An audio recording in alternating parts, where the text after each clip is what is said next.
Good afternoon, I'm Brian Reagan. This is Tyler Kelly. By Proxy, and we welcome you back to our midday meditation on the tiny books of the Bible. And today we are in the tiny book of Philemon. And brother, go on ahead and, if you will, read verses 12 through 16. I am sending him back. You therefore receive him, that is, my own heart, whom I wish to keep with me, that on your behalf he might minister to me in my chains for the gospel. But without your consent I wanted to do nothing, that your good deed might not be by compulsion, as it were, but voluntary.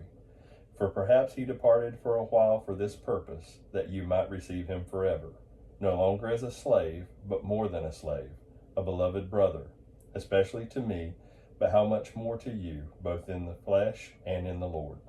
All right. As this little letter goes on, Kevin, there have been a lot of things advanced. You say, wait a second, I thought his name was Tyler Kelly by Proxy. It is. That is his legal name, the one that he uses for most stuff in life, is Kevin Kirby. And, we are glad to have Kevin with us. Tyler's in the studio also. Say hi, Tyler. Hi, Tyler. That's right. By Proxy. By Proxy. And so a lot of people have come up with stuff. They've said, well, the reason Onesimus fled was because he was a thief or a cheat or blah, blah. No. Look, you can't really say that. All you know is that there was some financial loss that occurred to Philemon because of Onesimus. That's all we know. That's all we know, Kevin. Okay. Everything else is ridiculous speculation. And I get it. People like a story to be far more dramatic than it is. And they add details. But God gave us the details we need. Yeah. And so, what he says here, and you say, why are you making a point of that? Because in getting sidetracked into details about what we don't know, we miss the beauty sometimes of what actually is going on. Because if it's only an extreme situation like that, then in non-extreme situations, guess what? People have a hard time seeing how this applies to them. Right. And so he says, I'm sending him back. Technically, you couldn't keep another person's slave if you knew they were another person's slave. They're not your property. You say, but Paul kept him for a while. Yeah, Paul kept him for a while. Paul kind of gambled, if you will, on Philemon's charity to keep Onesimus for a while. And I think, verse 13, he says, I wish to keep him with me on your behalf so that he might minister to me in my chains for the gospel. He says, it would work to your benefit, Philemon, if he'd have stayed with me and worked, with me and helped me. It would have gone to your account. He said, but I didn't want to do it without your consent. You say, then why did you keep him so long?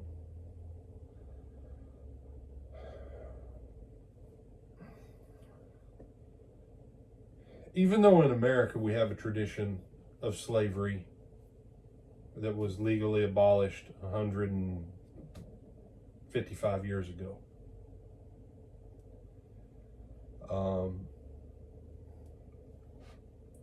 none of us in America have ever been slaves. Right. Now, maybe your ancestors were slaves. Maybe some of your ancestors were slaves owners. But none of us have actually ever been slaves.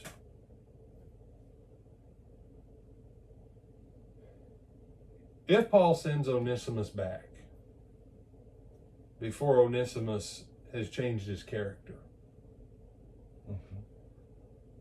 if Onesimus gets baptized, but he's still in his mind is a fleeing slave, he's not going back to his master.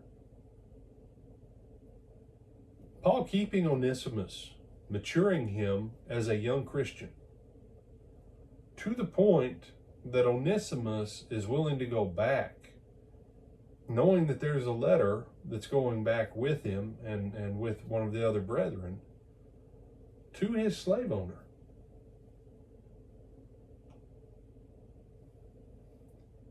That's a definite change in Onesimus's character. Yes, it is. And shows a lot of trust on his part.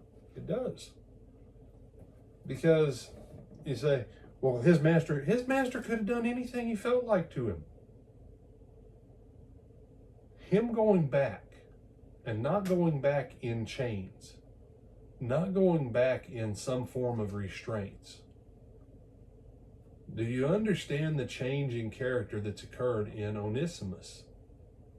He walks back like a free man to be a slave to his owner. That's the power of the gospel. Yes, it is. And, and Paul's saying, I'm sending him back to you, but he's kind of my heart.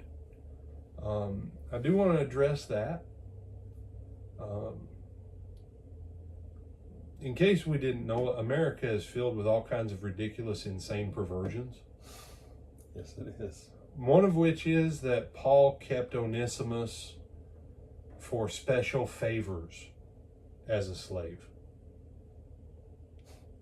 That's why he said he's his own heart.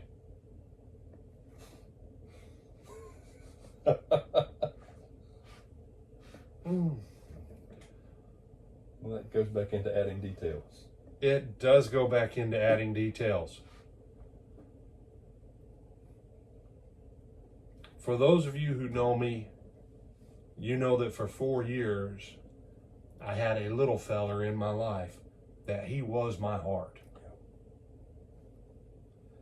And if you ever knew me and you ever saw me with him,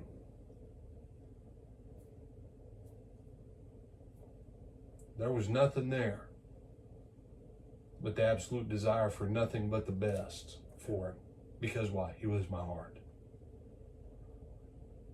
It is a sad commentary on our culture that we cannot say about someone else of the same gender that they are our heart, and people not to think there's some kind of homosexual garbage. Yeah. It is. Paul loved Onesimus. His love for Onesimus, his time with him in the gospel, changed Onesimus to a point that he's willing to walk back like a free man as a slave. As you read this letter, think about that. Do you have some other thoughts on this, my brother? And just building on what you said, he was able to exercise his own volition. It was his choice to be able to do that. It was, like you said, he wasn't under compulsion. He wasn't forced to. He was able to have that type of character change that we're striving for every day. Absolutely. Absolutely. So with that, we bid you good afternoon. I'm Brian Reagan. He is Tyler Kelly. By proxy. And we invite you to come back tonight for Brother Greg Edwards, his final class in our teaching quarter tonight, because next Wednesday we're going to have a song and prayer service on Thanksgiving Eve. So come back tonight for Brother Greg Edwards, 7 o'clock. He always does a fantastic job. Looking forward to it.